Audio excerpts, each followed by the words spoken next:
अपने सबके मिथिला संस्कार पर स्वागत करै छी। जिनका बच्चा छनि पेटमे तिनका बारेमे कहै छियनि। देखियौ, सब चीज ओ पूजबे करथिन। आ नाग जे देथिन तऽ नाग जिनका चलैत हेतनि आ जाहि कनियाँके बच्चा हेतनि पेटमे, ओहि कनियाँके जे नाग नहि होइत हेतनि तऽ नीक बात छनि। आ कहीं होइत हेतनि तऽ ओहि नागके आँखि नहि देतनि।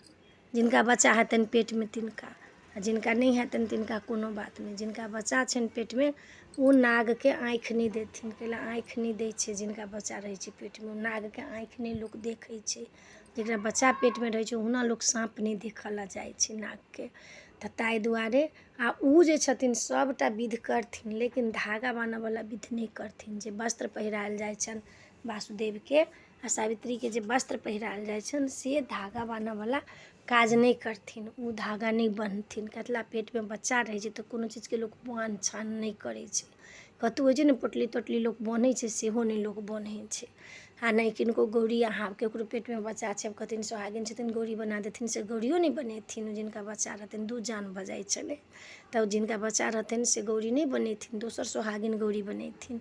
गौरी जिनका बच्चा छनि पेटमे, कनियाँ छथिन, हुनकर विवाह भेल छनि तऽ खाली ओ धागा जे छै ने से गाछमे नहीं बान्हथिन आ सबटा विध करथिन। आ नाग जे बनेथिन तऽ नागमे आँखि नहीं देथिन। ई 2टा काज होइ छनि। जिनका बच्चा छनि पेटमे से जे बरसाइत करथिन तऽ हुनका लए ई जे छनि से बड़ नीमा छनि। धागा नहीं बान्हयके, सबटा काज सबटा विध करथिन। तऽ जिनका बच्चा छनि तिनका लए प्रेगनेंसी वाली लए हम बता देलहुँ हँ।